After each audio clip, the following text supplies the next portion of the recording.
예, 동네에 눈이 너무 다 예쁘게 내려가지고 그 아침에 대림절 아침에 일어나서 밤새 어느새 나도 모르게 내려버린 눈을 딱 보니까 무언가 대림절의 의미가 더 마음에 와닿는 것 같은 그런 느낌이 들더라고요. 그래서 우리가 있는 모든 곳에 이렇게 아름답게 내린 눈처럼 코로나로 지친 세상의 모든 이들에게 주님의 자비가 내리길 바라는 마음으로, 그리고 주님께서 이 땅의 모든 고통받는 이들을 위해 속히 오시길 바라는 마음으로 그렇게 대림절 셋째 주일 예배를 시작하도록 하겠습니다. 네, 우리 침묵으로 마음을 모아 예배를 준비하도록 하겠습니다.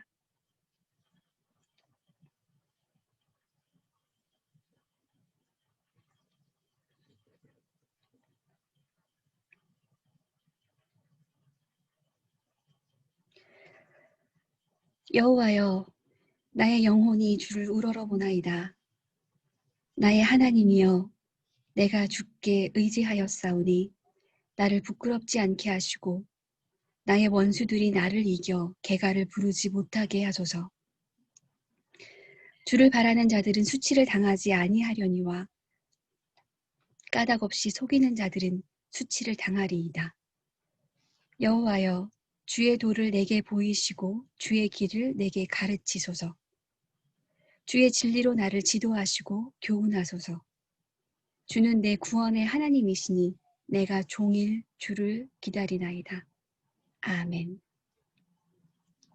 우리 함께 여는 찬양 120장 오 베들레헴 아그네를 부르면서 예배 시작하겠습니다.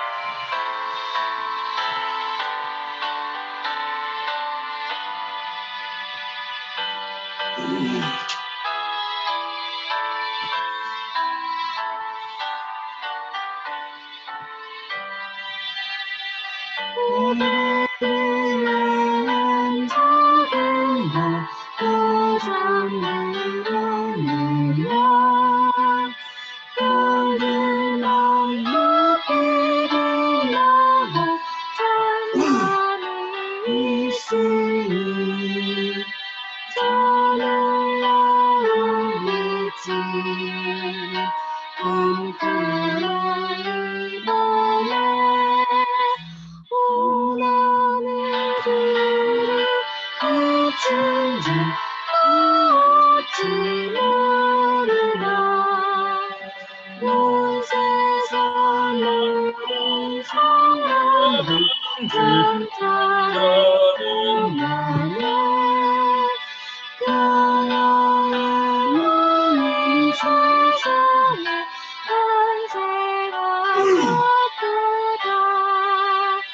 저 새벽별이 홀로 그 일을 아는데 밤새껏 귀한 그일을 몹시 지켰네. 오늘 나으신 하나님 그 선물 주시니 주님의 새로운 마음에 그림을 바꾸다. 이제야 세상 사람 주이신 노래나 주 영접하는 사람들 그 맘에 오시네. 오 베들레헴 예수님 내 맘에 오셔서 내 죄를 모두 사하고 함께 하소서. 저 천사들의 소식 나 기뻐 들으니 오 임마누엘 예수님 내 맘에 오소서. 아멘.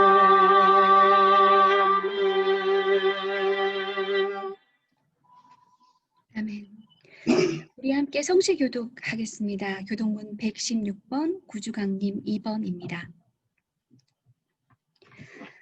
이새의 줄기에서 한 싹이 나며 그 뿌리에서 한 가지가 나서 결실할 것이요.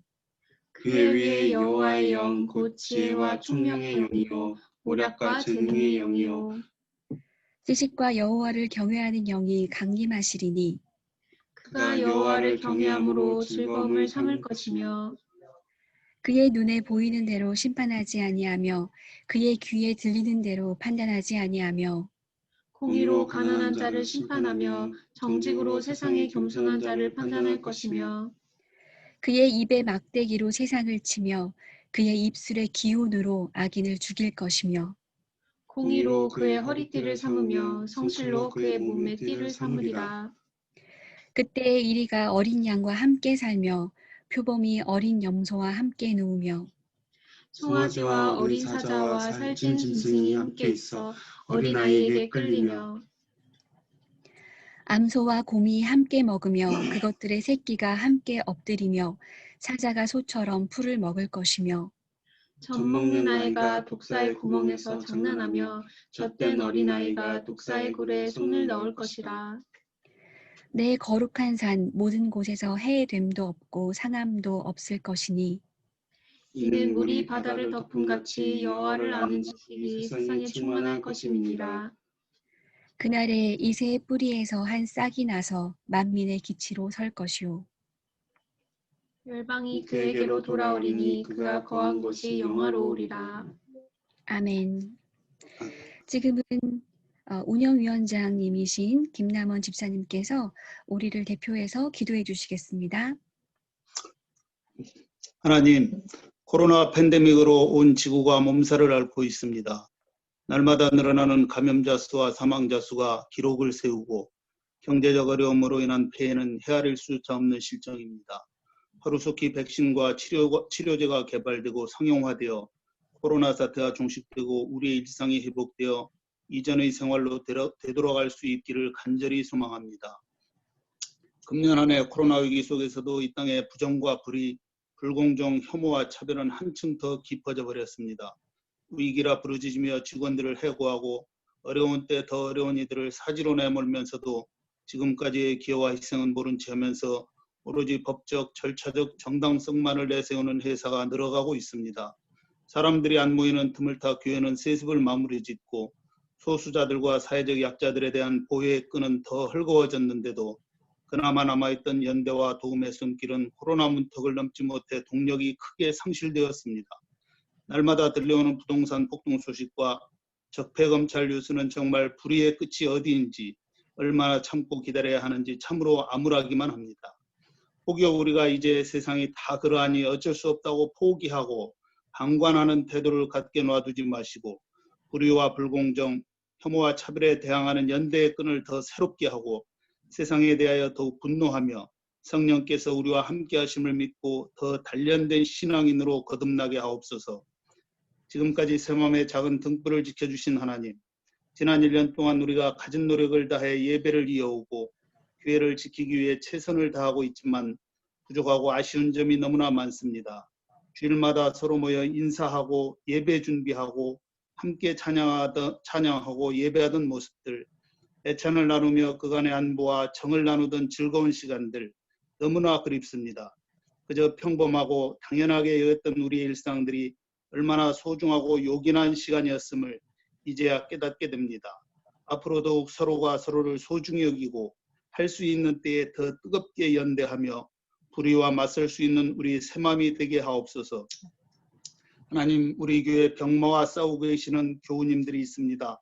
노창범 장로님 치료가 잘 되어 하루속히 완쾌되게 하시고 사랑하는 가족들의 치유를 위해 날마다 기도하며 애쓰는 교우님들께 성령님 위로와 신속한 치유의 은혜가 임하기를 간절히 원합니다. 경제적으로 어려운 문제에 처한 분들에게도 성령의 도우심으로 속히 회복되기를 원합니다. 지금 이 시간에도 공소시효 만료를 앞두고 타들어가는 심정으로 청와대 앞에서 단식 중인 김성묵님과 세월호 유가족들 그리고 연대하는 이들의 손을 잡아주세요.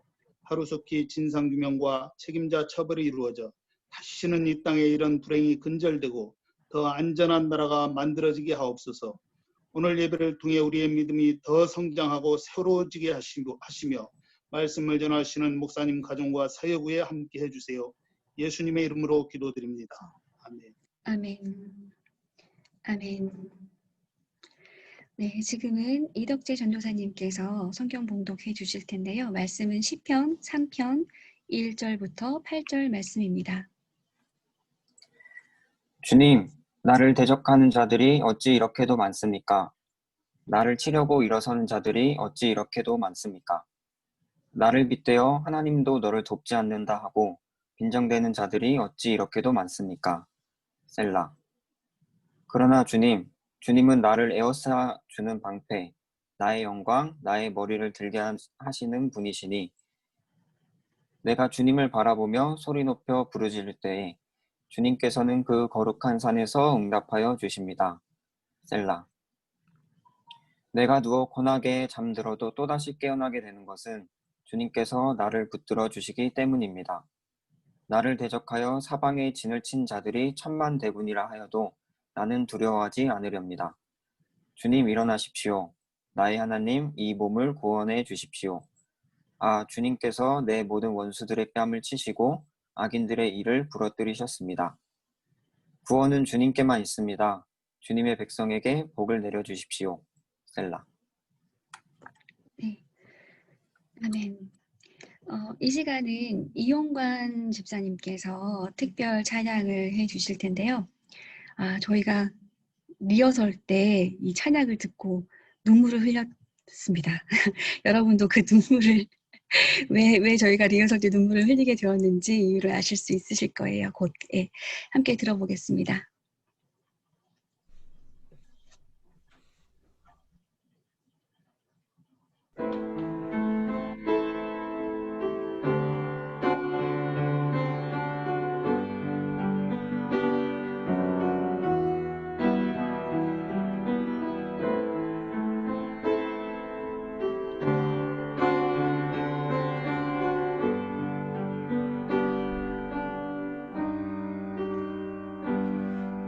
이제 우리 여기 이렇게 모여 있으니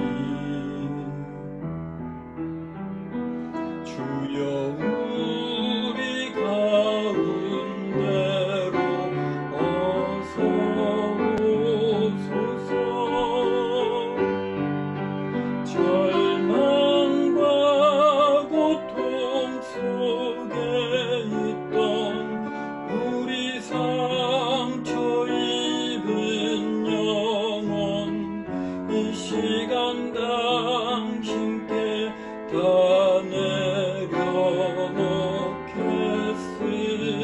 내려놓겠습니다.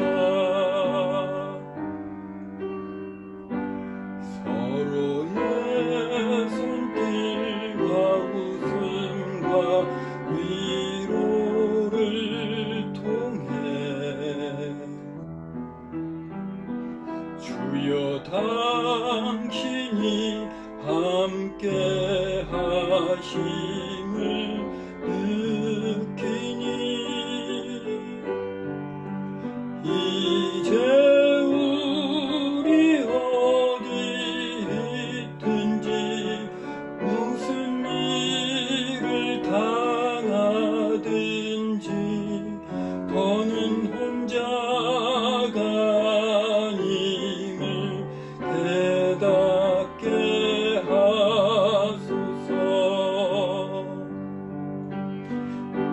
이제 우리 여기 이렇게 모여 있으니 주여 우리 가운데로 어서 오소서. 절망과 고통 속에 있던 우리 상처 입은 영혼 이 시간 당신께 내려놓겠습니다.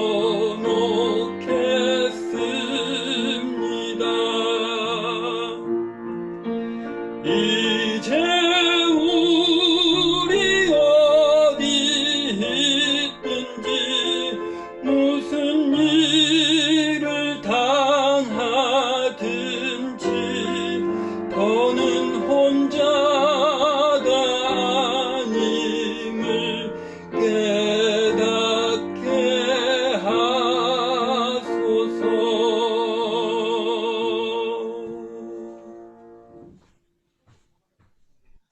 아멘. 감사합니다. 그 노래를 듣는데 뭔가 모일 수 없는 상황에서 어떻게든 모여 있는 이 모양이 왠지 온라인 카타콤 같다는 생각이 들면서 우리가 어떻게라도 이렇게 모여 있으니 우리는 더 이상 혼자가 아니고 이렇게 모여 있는 우리 가운데 주님께서 임재해 주시길 간절히 바라는 그런 마음이 더욱 들었던 것 같습니다. 네, 주님, 이렇게 모여 있는 우리 모두가 혼자가 아님을 다 느끼고, 그리고 이렇게 모여 있는 우리에게 주님께서 곧 오시길, 네, 그렇게 바라는 마음입니다. 네. 네, 지금은 김근주 교수님께서 설교를 전해주시겠습니다. 제목은 내가 누워 자고 깨었으니라는 제목으로 말씀 전해주시겠습니다. 네, 새맘교회 교우들 또 오랜만에 다시 뵙게 되어서 반갑습니다. 우리 시편의 시편 제목들에는 굉장히 많은 시편들이 음악적인 지시사항이 달려 있습니다. 가령 오늘 우리 3편을 보지만 4편, 5편, 6편 다 음악적인 지시사항들이 그렇게 있습니다. 근데 오늘 우리 3편 같은 경우는 다윗과 연관한 특정한 상황이 붙어 있죠. 다윗이 아들 압살롬에게 쫓길 때 지은 시라고 해서 이건 음악적인 지시사항이 아니라 이 내용에 대한 배경을 알려주는 것이 있죠. 이렇게 다윗의 구체적인 상황이 표현된 시들이 3편을 비롯해서 시편 전체에서 세어보면은 14편가량이 있습니다. 14편이 다 이렇게 구체적인 다윗의 상황이 표현되어 있고요. 그 14편들은 거의 대부분이 89편 이전에 다 놓여 있습니다. 89편 다음에 나오는 것은 2개밖에 없고 14개가 다윗의 구체적인 상황인데 그 가운데 12개는 이 89편 이전, 이게 대략 시편의 전반부에 해당이 되는데 거기에 이런 것들이 몰려 있더라라는 것입니다. 그 14개 가운데 또 2개 정도를 빼고는 다 그 2개 정도는 다윗이 승전했을 때, 전쟁에서 이겼을 때를 배경을 하고 있습니다만 나머지 12개의 시들은 다 이 다윗과 다윗의 힘겨웠던 시기, 여기 우리 압살롬을 피해 쫓길 때인 것처럼 다 다윗의 힘들었을 때 이야기를 12편이 다루고 있더라라는 것이지요. 결국 다윗의 구체적인 상황이 묘사된 시들은 거의 대부분 다윗의 괴롭고 힘겨웠던 시간을 배경을 하고 있고요. 그리고 그런 시들이 대부분 전반부에 몰려있다라는 점에서 이거 자체가 특징이죠. 시편이라는 책의 전반부는 그 힘겹고 괴로운 삶에서 부른 고백과 찬양이구나 싶습니다. 그래서 오늘 같이 나누려는 3편 첫머리의 제목이 사소한 제목은 아니겠습니다. 다윗이 그의 아들 압살롬에게 쫓길 때에 지은 시라고 되어 있습니다. 우리 아들 압살롬이라고 되어 있지 않습니까? 이 아들이란 말을 굳이 또 이 시편의 제목에서 써두어서는 아들에게 아버지가 쫓기게 된 상황이라는 점에서 지금 이 시편이 놓여 있는 상황이 얼마나 참담한 상황인지를 알려줍니다. 우리 후루룩 보시면 시편 1편에는 제목이 없고요. 2편에도 제목이 없습니다. 3편부터 이제 죄다 제목들이 붙은 시들이 나오는 거죠. 결국 3편이야말로 이건 훨씬 복잡한 이야기지만 3편이야말로 시편집 전체를 처음 시작하는 시라고 할 수 있습니다. 근데 그 3편에다가 가장 첫머리, 이제 제목 가진 시가 이제부터 시작이야. 그러는데 그 3편에 다윗이 아들에게 쫓길 때 지은 시가 있다라는 점에서 시편을 지금과 같은 모양으로 편집한 사람들의 어떤 신학, 그분들의 어떤 신앙, 뭐 이런 것들을 우리가 미루어 짐작할 만하지요. 전 그래서 종종 하는 말이지만 시편에 나오는 다윗, 시편에 다윗이란 이름이 수도 없이 나오지만 이 다윗은 임금을 떠올려서는 안 될 거다 싶습니다. 시편의 다윗은 가장 밑바닥에서 시작해서 마침내 임금까지 된 입지전적인 인물, 뭐 이런 것들이 시편의 관심이 아니더라는 거죠. 그래서 이 사람이 해낸 성취를 보면은 다들 야, 참 대단한 일을 해냈구나 감탄하게 되는 그런 인물이 시편이 이야기하는 다윗은 아니더라라는 것입니다. 이 3편도 그렇지만 다윗의 이름이 언급된 나머지 열 몇 개 가량의 시들을 다 보아도 전부 다 그 시들을 보게 되면 내가 말이야 그때 그렇게 힘들었었는데 꾹 참고 고난을 견디면서 남들 놀 때 열심히 일했더니 열심히 공부했더니 지금 이렇게 되었어.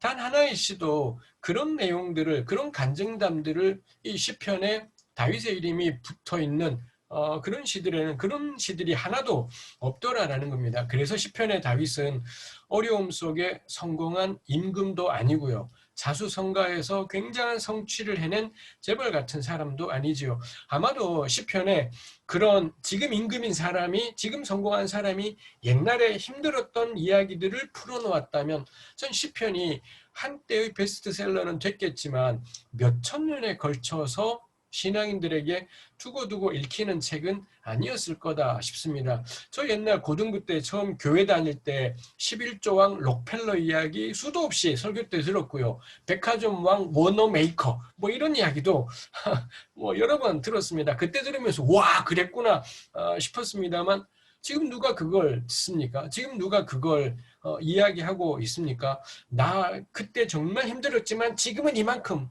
이런 이야기는 한순간은 통할 수가 있지만 몇천 년이 통할 수 있는 이야기는 아니겠지요. 근데 우리가 가진 시편에서의 다윗은, 그럼 이 다윗은 누군가요?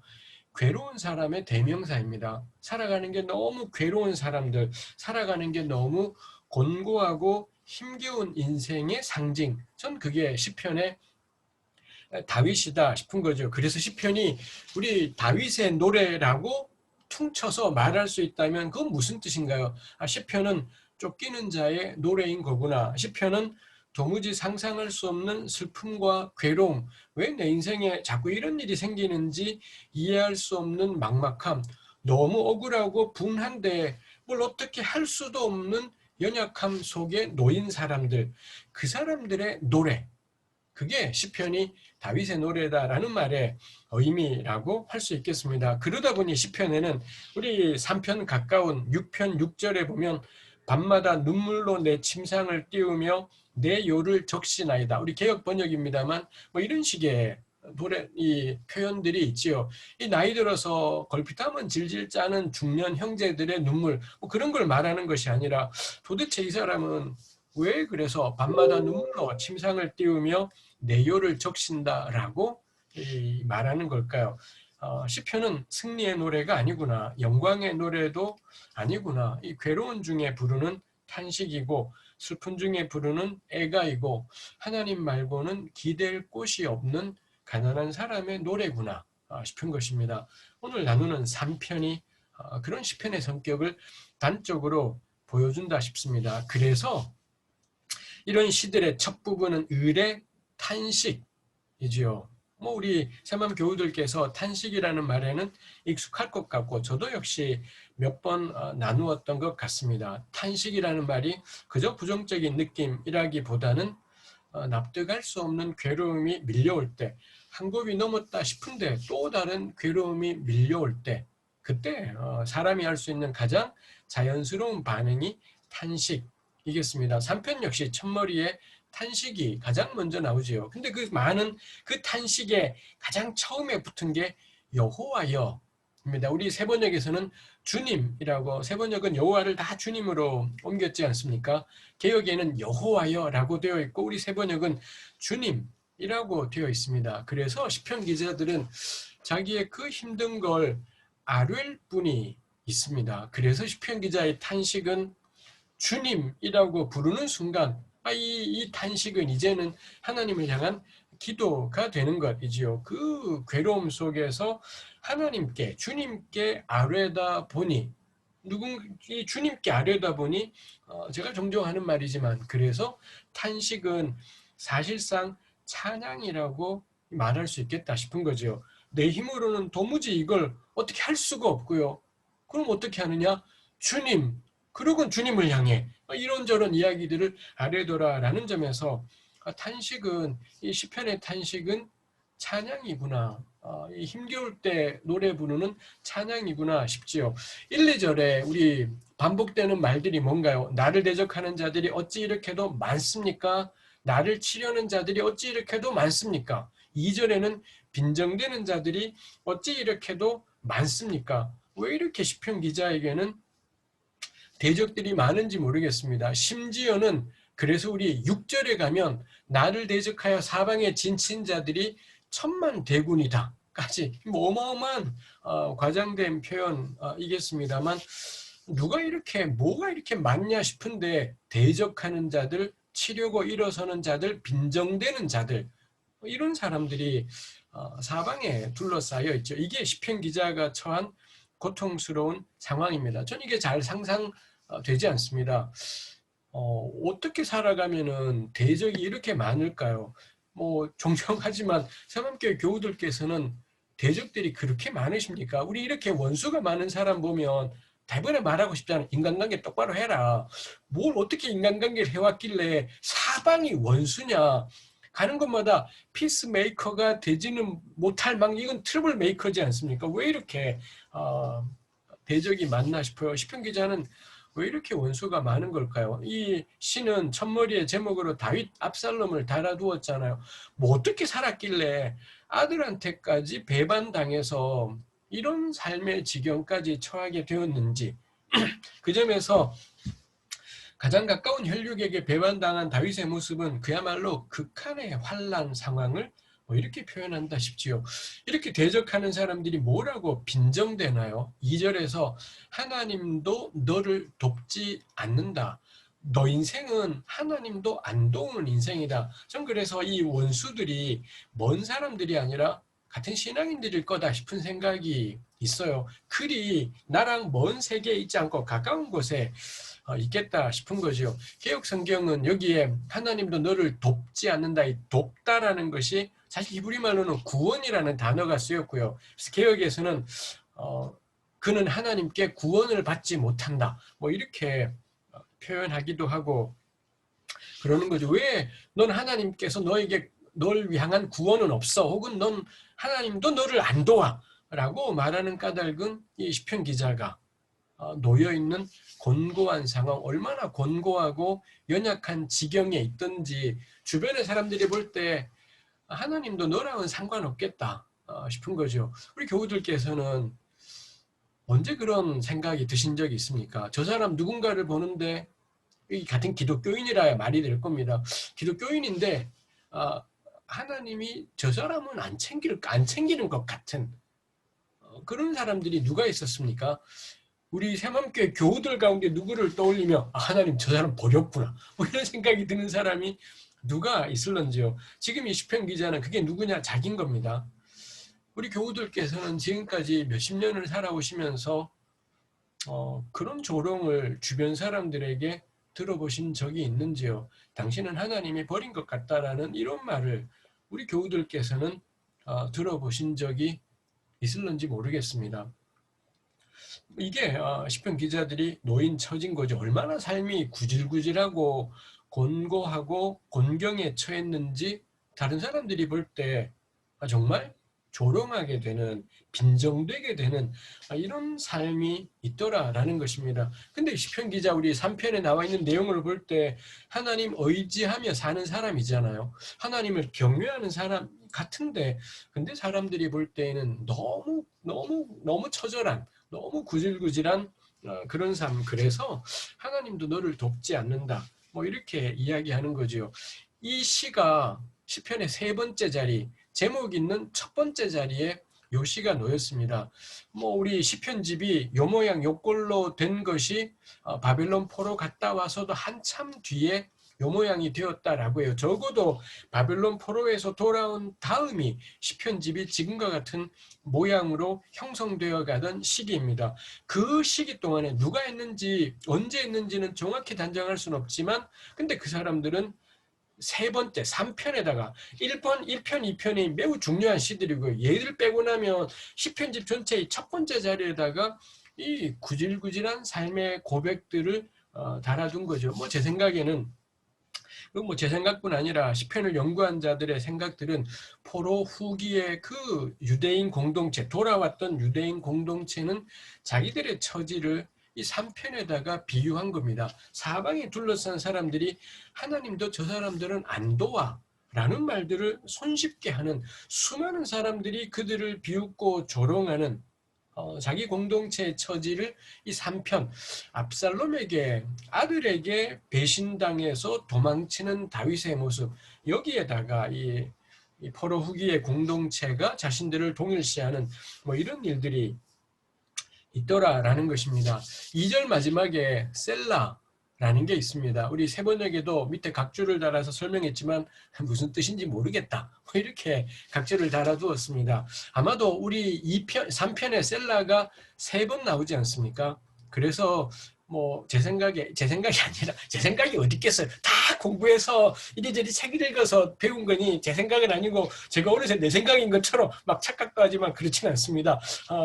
공부를 해보면서 제가 정리가 된 게 아마도 셀라는 일종의 간주, 이 악기 연주일 거다 싶은 거죠. 이렇게 뭐라 성가대가 가사로 뭐라 부르면 셀라가 나오면 이제 악기로 연주가 되는 거고요. 그렇게 악기가 연주되는 장면이 2절 끝에 4절 끝에 마지막 8절에 이렇게 있다는 거죠. 그럼 그 시간 동안에 청중들은 성가대이건 제사에 함께 참여한 청중들은 이제 생각하는 거죠. 1, 2절의 내용들을 생각하고 자기들을 돌아보게 만드는 악기는 반주는 되고 있지만 참여한 사람들은 멈추어 생각하고 돌아보는 시간이겠다 싶어요. 그러면서 이 함께 참여한 이들이 돌아보는 거죠. 하나님도 너를 돕지 않는다라는 조롱에 대해서 왜 저런 조롱을 하지?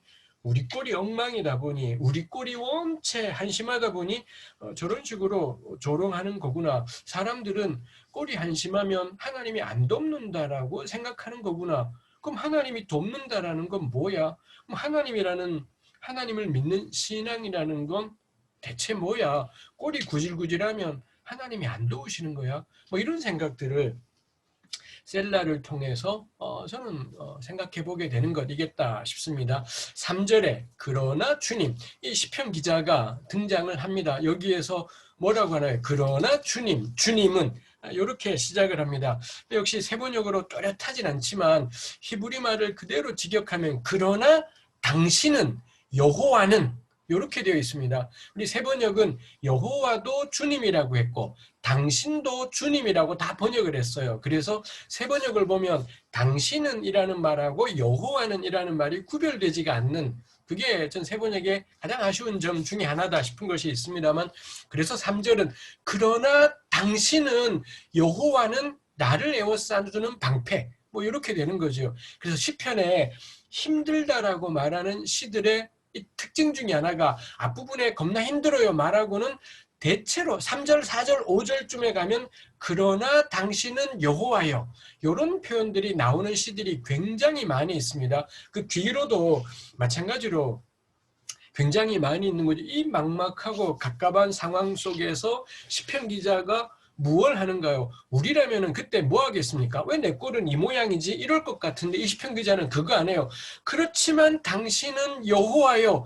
여호와가 어떤 분인지 주님이 어떤 분인지를 고백하는 거죠. 그러고는 주님은 나의 방패, 나의 영광, 내 머리를 드시는 분, 내 거룩한 산에서 응답하시는 분, 주님이 어떤 분인지를 이 시편 기자가 이 묵상하고 선포하고 뭐 그렇더라는 거죠. 앞부분에 그러나 당신은 그냥 주님은 이러는 것이 아니라 그러나 당신은 주님은 여호와는 이렇게 한다라는 게 글쎄요, 제가 늘 나누지만 전 신앙이 정신 승리하고 하나님 신뢰가 정말 종이 한 장 차이다 싶은 그런 아슬아슬함들이 늘 있습니다. 그래서 3절 말씀을 어찌 보면은 저는 이 신앙 어찌 보면은 정신 승리로 보이겠다 싶은 거고요. 전 시편 기자가 고백하며 때로 외치고 혹은 때로 스스로에게 말하는 말이겠다 싶어요. 그렇지만 당신은 여호와는 나를 에워싸시는 방패라고, 나의 영광이라고, 내 머리를 드시는 분이라고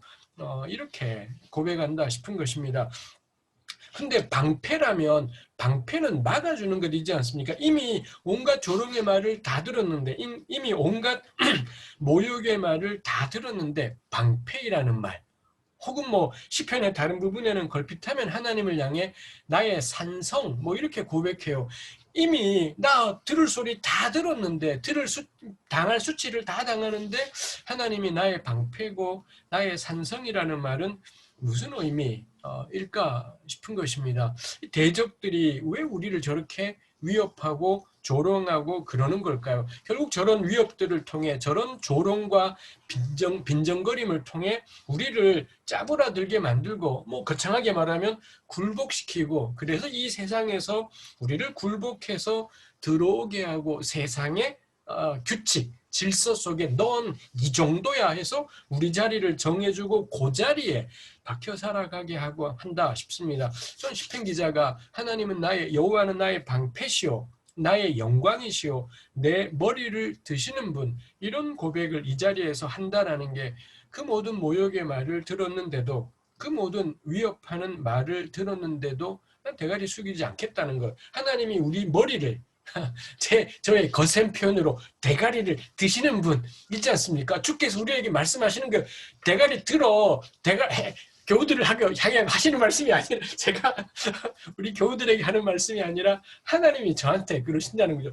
대가리 숙이지 마라, 대가리 숙이지 말고 쫄지 마라, 머리 들어 라고. 그게 이 시편 기자의 고백, 주님은 나의 방패, 내 머리를 드시는 분 이겠다라는 것이요. 내 꼴이 이렇지만, 내 꼴이 이래 한심하지만 나 대가리 숙이지 않겠다는 것, 그리고 우리가 걸어갈 길을 걸어가겠다라는 것. 그게, 그렇지만 당신은, 주님은 내 방패십니다, 내 머리를 드시는 분입니다, 그런 고백이겠다 싶어. 여기 우리 머리 든다라는 게 사람 건방진 것 아니겠지요. 교만한 것이지 않을 겁니다. 내 꼴이 이렇지만 나 굴복하지 않겠다, 나 숙이지 않겠다 이죠. 그리고 시편 기자는 4절에서 주께서 내가 부르짖을 때 응답하시는 분이라고, 거룩한 산에서 응답한다라고 말씀을 합니다. 우리 아마 들으신 적 있을 겁니다. 거룩이라는 말은 구별, 분리, 다름 뭐 이런 의미라고 하지 않습니까? 하나님은 거룩하신 분입니다. 우리와는 달라요. 우리와는 구별되신 분입니다. 그래서 어떻다라는 건가요?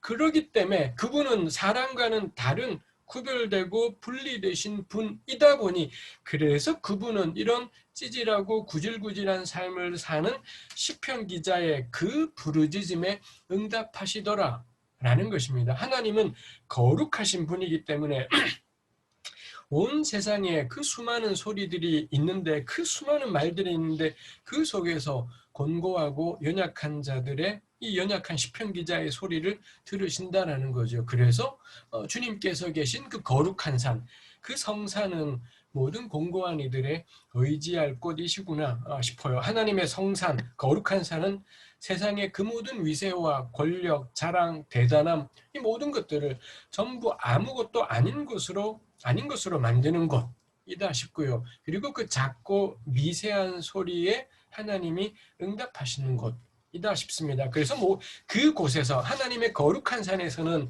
그 모든 사람들의 권력이니 잘남이니 뛰어남이니 능력이니 이런 것들이 다 해체되겠다 싶은 거죠. 오직 곤고하고 가난한 이들의 고백과 찬양이 울려 퍼지는 곳, 그게 하나님의 거룩하심의 의미이겠다 싶습니다. 4절 마지막에 다시 셀라가 있습니다. 그렇구나, 하나님 이런 분이구나, 그리고 그 거룩한 산에서 우리에게 응답하시는구나, 요거 청중들이 함께 생각하지요. 그리고는 그 셀라 다음에 시편 기자의 이제 선포가 있습니다. 그게 우리 5절부터 이어지는 말씀이지요. 5절에 내가 누워 고나게 잠들어도 또다시 깨어나게 되는 것은 주님께서 나를 붙들어 주시기 때문입니다. 여기에 또다시라는 말이 들어가 있습니다. 저는 그 말 빼면 좋겠다 싶어요. 히브리 말에도 없고 약간은 뉘앙스가 달라져 버린다 싶습니다. 오히려 5절은 내가 누워, 제가 개역 성경을 그대로 옮긴 것이지만 요거 개역 번역 좋습니다. 내가 누워 자고 깨었으니, 요거 말하고 싶은 것은 일상이라고 생각해요. 하루를 끝내고 눕고 자고 그 다음날 또 하루를 시작하고, 이 시편 기자의 계속 반복되는 일상, 누워 자고 깨고 잠자고 깨어나는, 눕고 자고 일어나는 것으로 하루를 표현했다는 점에서 정말 평범한 일상이다 싶어요. 그러면서 제가 생각이 되는 것이 결국 우리 원수와 대적들이 내게 원하는 게 뭐냐? 우리 일상을 파괴해버리는 것. 누워 자고 깨고, 그거 하나님께서 우리 인생에게 주신 것인데, 이 원수들은, 대적들은 내가 하는 일이 무슨 소용이며 내가 이런 상황에서 무엇을 할 수 있을까를 늘 생각하게 하는 거죠. 우리 일상을 하찮은 것으로 여기고 하찮은 것으로 만들어버린다 싶어요. 우리 주위에 눈만 조금만 돌리면 대단한 사람들이 사방에 있잖아요. 여기저기에. 어쩌면 우리 새맘 교우들 안에도 대단한 분들이 있을 겁니다. 우리 항상 멀리 있는 대단한 사람은 괜찮아요. 가까이에 있는 대단한 사람 때문에 늘 심란하고 비교돼서 속상하고 내 꼴은 뭐냐 싶은 생각들을 늘 하게 되는 것이 있습니다. 그래서 원수들은 우리의 일상을 무의미한 것으로 만들어버리고요.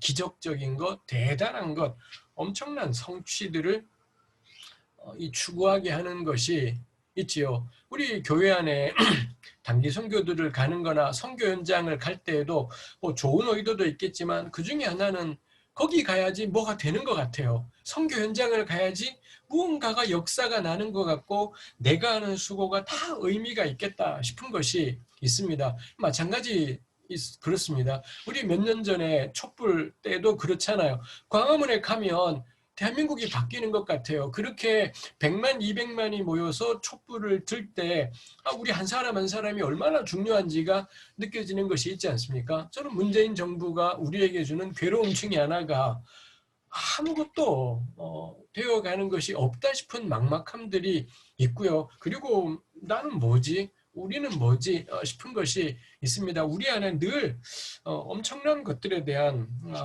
그게 있습니다. 근데 이 시편 기자가 4절에 셀라, 이 시편이 4절에서 셀라 하더니 5절에서 뭐라 그러나요? 내가 누워 고나게 자고 깨어나고 눕고 자고 깨고 그 일상이지요. 우리말로 뚜렷하지 않지만 5절을 시작하는 내가는 히브리어 문법상 굉장히 강조된 표현입니다. 나는 뭐 이렇게 되는 거죠. 3절에 그러나 당신은, 주님은, 여기 강조되었듯이 주님은 이런 분이고요. 그럼 나는 뭐 하나요? 나는 누워 잘 거고요. 또 깨어날 거고요. 또 누워 잘 거고요. 또 깨어날 거예요. 뭐 이렇게 강조된 표현이죠. 그 우리 삶을 뒤흔드는 대적들에게 맞서서 나는 뭐 할 거냐? 복음을 위해 헌신할래요가 아니라 TV 잘게요. 그리고 그 다음날 또 일어날 거고요. 또 잘 거고요. 또 일어날 거고요. 왜냐? 주께서 나를 붙드시기 때문에. 하나님이 우리를 붙드신다라는 게 이 시편 기자가 일상을 대가리 숙이지 않고 이 일상을 든든하게 살아가게 하는 힘이더라라고 되어 있는 것이 있습니다. 그리고는 6절에 겁나 마음이 담대해져서는 나를 대적하여 진친 자들이 천만 대군이라여도 난 두려워하지 않으렵니다. 이거 겁나 지금 믿음 만땅에 되는 말씀 하시는 겁니다. 4편 가면 또 바뀌어요. 4편 가면 또 쫄아서 20편 기자가 벌벌 기고요. 5편 가면 또 그러고요. 6편 가면 또 그래요. 뭐 우리가 다 그렇지 않습니까? 그 순간만큼은 천만 대군이라도 겁나지 않은 거고요. 내일 쫄 건 내일 쫄는 거고 일단 오늘은 천만 대군이 와도 나 두렵지 않습니다. 라고 이야기하죠. 그리고 7절 주님 일어나십시오. 이런 기도들을 담대하게 하는 게 이 구약의 신앙인들입니다. 신약에는 이런 기도 안 해요. 신약에 나오는 예수님부터 시작해서 바울도 그렇고 이런 기도 하시는 분은 없습니다. 구약의 신앙인들만 이렇게 기도해요. 그래서 제가 늘 나누잖아요. 구약이 진짜구나 라는 걸 늘 생각하게 됩니다만, 주님 일어나십시오. 나의 하나님, 이 몸을 구원해 주십시오. 기도하는 거지요. 그리고 악인들의 일을 부러뜨리셨습니다. 이런 것이 악인 이야기가 여기에 툭 나오는 것이 있습니다. 시편 읽기에 제일 큰 고통 중에 하나가 개나 소나 다 읽는다라는 것입니다. 진짜 나쁜 놈인데 시편 읽고 은혜 받았다라고 뭐 이렇게 말할 때 콱 숨이 막히게 되고 성경이고 나발이고 다 던져버리고 싶은 생각이 들 때가 있습니다. 이 시편은 가난한 자의 노래예요. 시편은 자기 힘으로 뭘 어떻게 할 수 없는 사람들, 그 사람들의 노래인 거고요. 이게 단지 나만 힘든 그 문제가 아니라 7절 마지막에 악인 이야기가 나왔다라는 게, 그래서 시편 기자의 고통과 괴로움은 단지 자기 문제만이지는 않습니다. 악과의 싸움이라는 뭐 이런 맥락들도 있다라는 거죠. 그래서 제가 이렇게 이야기하지만 저도 마찬가지일 거고요. 우리 다 시편 보면서 착각을 하게 되는 것이, 시편은 나쁜 놈이건 좋은 놈이건 힘들면 은혜가 되는 책이다 보니 너무 무차별적인 느낌들이 있습니다. 그게 그래서 저는 악인이라는 언급이 딱 하나가 있지만 우리가 시편을 부를 때마다, 시편을 고백할 때마다 돌아보게 하는 것이 있습니다. 시편은 가난한 자의 노래인 거구나. 개나 소나 다 부를 수 있는 노래가 아니라, 개나 소나 다 읽는 내용이 아니라 가난한 사람의 노래구나. 절망 중에 있는 사람의 이 곤고한, 악으로 인해서 핍박당하는 곤고한 자들의 노래이구나 싶은 것이지요. 그래서 이 시편을 읽으려고 할 때마다 우리를 돌아보게 돼요. 내가 약자의 편에 있는지, 가난한 자의 편에 있는지, 아니면 내가 어디에 있는지를 저는 돌아보게 하는 것, 이겠다 싶습니다. 마지막은 찬양, 구원은 주님께만 있습니다라는 찬양이 있지요. 그래서 여기 구원이라는 단어가 또 있습니다만, 이런 구원은 그래서 우리 오늘날의 교회가 말하는 내세만으로는 설명할 수가 없는 구원인 거겠지요. 여기에 이런 구원은 뭐겠습니까? 누워 자고 깨었지만 천만인이 둘러싸도 하나님을 신뢰하며 걸어가는 정의로운 일상. 전 그게 이 시편 기자가 이야기하는 구원이겠다 싶습니다. 깜짝 놀라시겠지만 설교를 마무리해 보려고 합니다. 그렇게 많은 사람들이 둘러싸고 위협하고 하나님을 운운하지만 시편 기자는 이렇게 대적들이 많은데 우리 시에서 느껴지잖아요. 자기 죄를 끄집어내지 않습니다. 자기 부족함을 끄집어내지도 않고 자기 못난 탓을 하지도 않고요. 자기 한계를 계속 들여다보면서 체념하거나 한탄하거나 하지 않아요. 제 생각에는 그거야말로 악인들이 원하는 거다. 너 자신을 들여다봐. 너의 능력을 점검해. 너의 한계를 계속 그런 걸 보게 하는 건 저는 악인이겠다 싶습니다. 이 시편 기자는 자기를 들여다보고 자기 못난 걸 찾아내면서 절망하지 않지요. 못난 자들은, 무능한 자들은 그렇게 처박혀 살아야 되는데, 근데 이 시편 기자는 그러나 당신은 여호와는 나의 방패, 내 머리를 드시는 분. 근데 이 찌질한 구질구질한 삶들이 머리 들고 살아가고 있더라라는 것입니다. 그리고 누워 자고 깨고 그 일상을 이 하나님의 백성이 걸어가고 있더라라는 거죠. 전 신앙을 가진다고 강해진다 싶지 않습니다.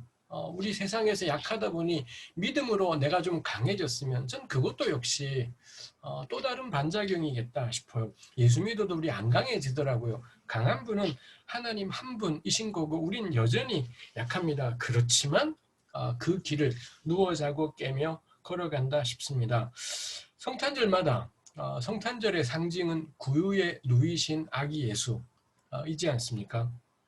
개신교는 그런 거 안 하지만 성당들은 이거 하더라고요. 계속 이 성당 바깥에 마당에다가 이 마구간 구유를 만들어 놓고는 하나씩 등장인물이 더 생겨요. 처음에는 요셉과 마리아만 있다가 그 다음에는 목자가 오고 그 다음에는 박사들이 오고 제가 어제 성당 앞을 지나갔었는데 구유까지 생겼는데 아기 예수는 없어요. 이제 아마 그게 성탄절 좀 되면 아기 예수가 구유에 딱 등장하게 되는 것 같습니다.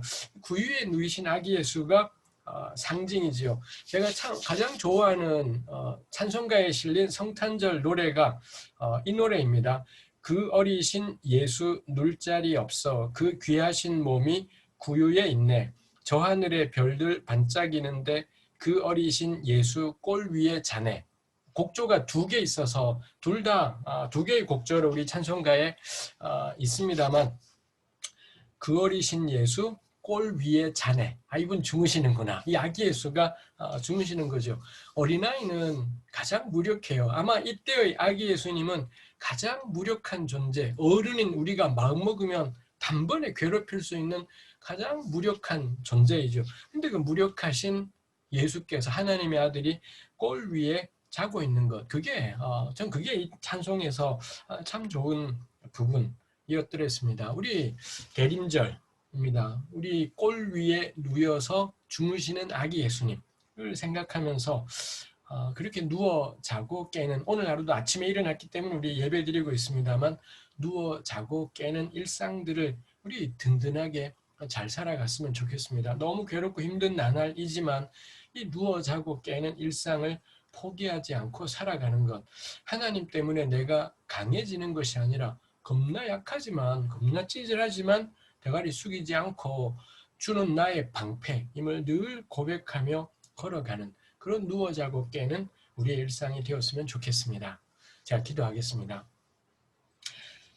하나님 아버지, 예수께서 우리 위하여서, 우리 부족한 자들 위하여서 이 땅에 오신 것 인하여서 우리가 늘 기억하며 기뻐하며 감사합니다. 우리 주님께서 사람이 되신 것을 기억하며 우리의 연약한 모습대로, 우리의 지금 이 모습 그대로 우리 하나님 앞에서 우리 머리를 들고 누워 자고 깨는 일상을 든든히 걸어가게 하여 주옵소서. 예수님의 이름으로 기도합니다. 아멘. 아멘. 정말 깜짝 놀랐잖아요. 네. 그러니까 실현당한 자들이 부르는 이별 노래가 진짜이듯이 이 가난하고 곤고한 자들이 부르는 시편이 진짜인 것 같습니다. 네. 우리도 오늘 가난하고 곤고한 때 시편을 묵상하면서 하나님께 더 가까이 나아가는 우리들이 되었으면 좋겠고요. 우리는 그냥 누워 자고 깨어서 다시 시편을 부를 뿐인 것 같습니다. 네, 지금 이 시간은 공동체 기도 시간이고요. 이은혜 전도사님께서 인도해 주시겠습니다. 지난 9일 포항제철소 협력사의 60대 노동자 직원이 배관 아래로 추락하여 사망하는 일이 발생하였습니다. 지난달 24일 광양제철소 노동자 3명 사망 이후 약 2주 만에 반복된 안타까운 소식입니다. 반복되는 사건들 속에서 우리는 다시 한번 이 시간이 우연한 사고가 아닌 예군된 산업재해임을 깨닫습니다. 이 시간 우리가 기도하였으면 좋겠습니다. 첫째, 유가족과 고인의 마음 가운데 하나님의 위로가 함께할 수 있도록. 둘째, 지난 2일 포스코는 안전사고 재발 방지를 위해 3가지 특별 대책을 세웠었는데요. 그 대책들이 말뿐인 안전대책이 아닌 실질적인 노동자들을 존중하고 보호하는 대책이 될 수 있도록 함께 기도하였으면 좋겠습니다. 마지막으로 이번 연도 11월에만 총 73명의 노동자가 산재로 사망하였다고 합니다. 계속하여 외면받아온 중대재해기업처벌법이 꼭 제정될 수 있도록 함께 기도할 수 있었으면 좋겠습니다.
우리 못다한 기도 주기도문으로 함께 하겠습니다. 하늘에 계신 우리 아버지여, 아버지의 이름을 거룩하게 하시며 아버지의 나라가 오게 하시며 아버지의 뜻이 하늘에서와 같이 땅에서도 이루어지게 하소서. 오늘 우리에게 일용할 양식을 주시고 우리가 우리에게 잘못한 사람을 용서하여 준 것 같이 우리 죄를 용서하여 주시고 우리를 시험에 빠지지 않게 하시고 악에서 구하소서. 나라와 권능과 영광이 영원히 아버지의 것입니다. 아멘.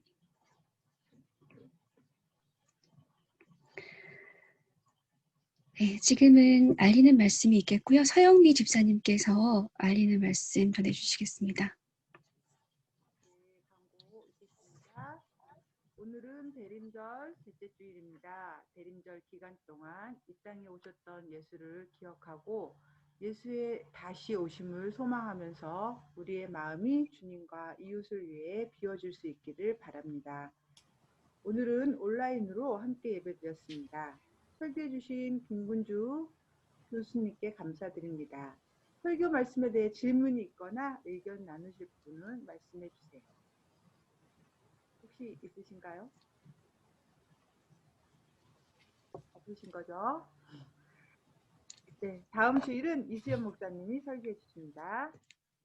2020 고난받는 이들과 함께하는 성탄절 연합예배를 올해는 영상으로 제작 방송합니다. 세월호 참사 진상규명을 주제로 이제는 어둠이 걷히고라는 제목으로 24일 성탄 저녁 10시에 CBS TV 방송으로 내보낼 예정입니다. 핍박받고 억울한 자들의 구원주로 이 땅에 오신 그리스도를 기념하는 성탄의 계절, 여전히 어둠 속에 잠겨있는 세월호의 그 온전한 진상규명을 위해 함께 기도해 주시기를 바랍니다. 새마음 기금을 연장합니다. 코로나로 인해 새마음 재난 특별기금을 모으는 동안 한시적으로 한 달에 50만 원씩 연 4회로 쓸 수 있었던 기금을 4회 더 쓸 수 있도록 했습니다. 여러분이 사용해야 할 때 편히 사용할 수 있도록 마련된 기금입니다. 필요하신 분들은 사무관리부장 김진 집사님께 이용하겠다 문자 보내시면 됩니다. 새마음 재난 특별기금을 모금하고 있습니다. 코로나19로 어려워진 가정을 도와 함께 살아가기 위한 재난 특별기금에 관심과 참여 부탁드립니다. 건강과 생활에 어려움을 겪고 있는 새마음의 교우님들과 그 가족들을 위해서 기도해 주십시오. 특히 우리 노창범 장로님 항암 치료 잘 받을 수 있도록 가정을 위해서 계속해서 기도 부탁드립니다. 네, 감사합니다. 아마 그 설교 후 질문은 저희가 예배 끝난 다음에 또 있을 수가 있어요. 그래서 조금 대기해 주십시오. 네. 네, 우리 함께 파송의 노래 부르겠습니다. 여기에 모인 우리 함께 하겠습니다.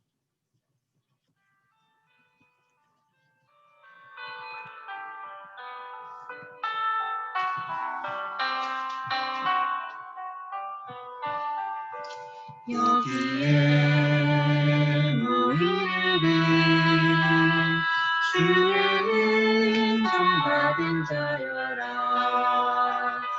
주께서 이 자리에 함께 계시느라 언제나 주님만을 찬양하며 따라가리니 시험이 당할 때도 함께 계시느라 이 이름도 굳세라 주가 지켜주신다 어둠 안에 던 주의 벌을 인도하여 주신다 주님이 뜻하시니 헤아리기 어렵더라도 언제나 주 뜻 안에 내가 있으리라. 사랑의 말씀들이 나를 더 즐겁게 하니 때로는 넘어져도 죄로 주님을 믿노라. 이 믿음 보는 굳세라. 주가 지켜주신다. 어두운 밤에도 주의 밝은 빛을 인도하여 주신다. 이 믿음 더 굳세라. 주가 지켜주신다. 어두운 밤에도 주의 밝은 빛 인도하여 주신다.